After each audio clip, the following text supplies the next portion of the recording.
everybody, welcome to this video. So I'm going to teach you how to play over a blues today using the formations by Martino. And yeah, so you have a blues, 12 bars in F here, right? And usually what happens, we try to play scales, it doesn't sound good, and we don't know why. Reason being is probably because you're just trying to play over every chord. So do you even know the formations? I highly suggest you learning the formations. The formations are, well, they come from Martino, and they're lines. I talk a lot about them in this YouTube channel. And it's lines, basically, that Martino crafted, put in his book, Linear Expressions. And I've made them my own, and I teach them. I teach them to hundreds of people inside of my mentorship program, inside of my YouTube, inside of my Instagram. You can check that out. And what they look like this. Here are the formations, all right? So they are, you see, 4 bars of just lines, all right? So I'm not going to go much deeper into them. If you want them, go get them. I can put them in the description below so you can just have easy access. So basically, what I want you to do is to use the formation so you can play over a blues. And what I'm going to teach you here is you can actually play over a blues using one formation, 2 formations actually. So I'm going to make this quick, all right? I'm not going to waste your time. You want the juice, I know, all right? Here we go. Over all these chords, you're going to play the same formation. So imagine when you go to school, they always tell you like, oh, you should learn this scale, that scale. This is a mixolydian, and then you change to this mixolydian, and then you go back to that mixolydian. Here you play Dorian, here you play mixolydian, diminished scale, mixolydian, and here you play like an Aeolian, and then you play like a mixo flat two. It's like, all right, we get it. The schools don't want you to sound good. Why would they teach all this nonsense? Okay, what I'm going to tell you right now is, okay, so go learn the formations. So the formations, as I talked about, they look like this. Okay, so as I said, you can go find them.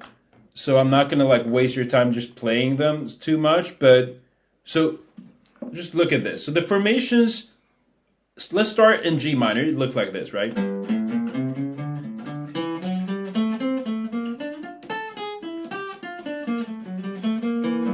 And now you're gonna transpose this to C minor, right? So C is here. And you go.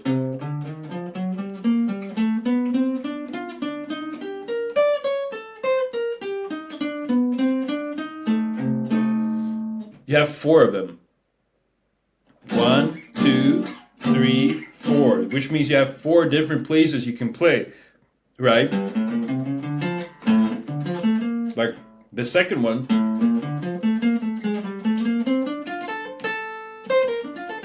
Right, you get the point. You have a lot of options here. And so over blues, so now we come to the fun part, okay? Over a blues, what you actually do is you're going to play one formation over all these chords. And the formations you're going to play, the formation you are going to play is C minor. That means over all these chords, you're just going to think C minor. So you have this sound.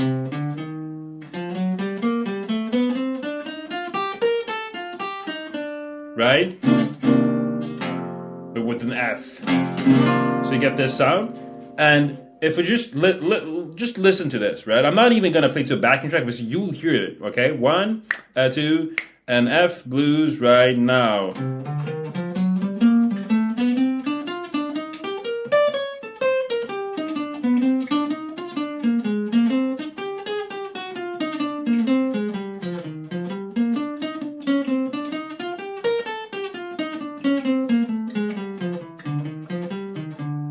Right? So I just played over a whole blues, and the point, this is like, all right, this is not, like if I would play a solo, it wouldn't sound like this. Obviously not.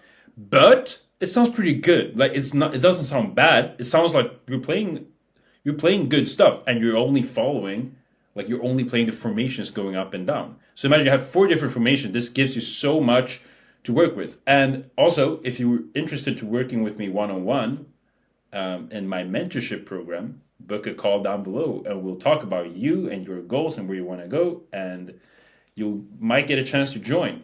All right, it's been changing a lot of people's lives, and I get messages all the time saying that the mentorship program and the community inside of it has changed people's playing and all that. So it's really fun.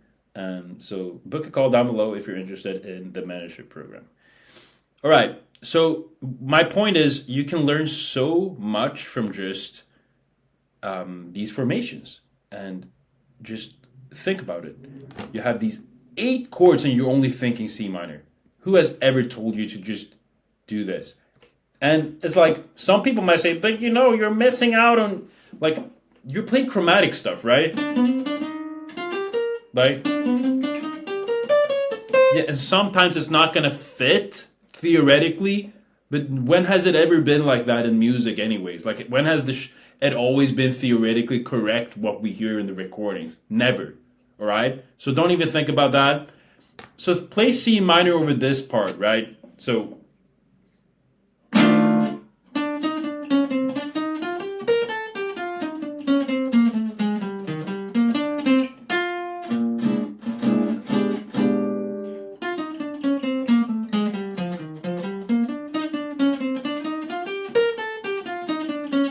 I'm just playing the formation, right? I'm not trying to be too musical about it. I'm just playing the formations up and down. So what's going to happen is you start doing this and you notice, wow, I'm sounding good. And now you're adding your own stuff. That's when the magic happens. All right, so now you've done this part. What happens when you go here? And now you switch to G minor. So you've done C minor for 8 bars. And now you're doing G minor for 4 bars.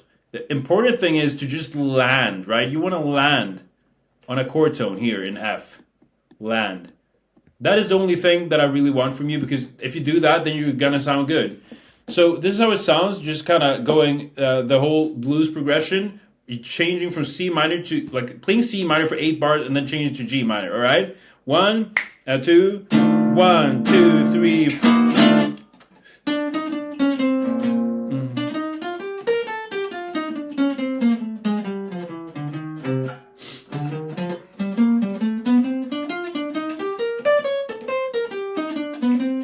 G minor.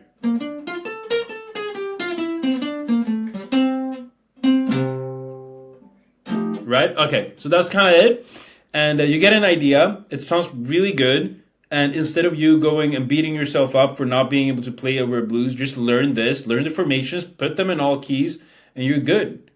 And that's basically what I wanted to say. I don't want it to be more difficult than this. Look at this. For 8 bars, you play C minor, right? C minor for 8 bars. For 4 bars, you play G minor. And then you're back, all right? So this, when you freeze up in the jam session, you won't anymore, because you will just think about these 2 things. And the more you do this, the more it will be second nature, and the more you will be able to add stuff, and then you will have this as kind of your safety net, right?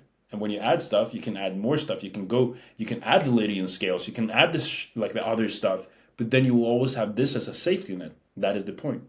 So do that and have fun with that. Book a call down below so you can level up for real, because this is just a video. But imagine we going in like deep into your own, like your progress and your like specific needs to get better. So do that down below, and I'll see you next time. Take care of yourself. Hope this helps. Bye.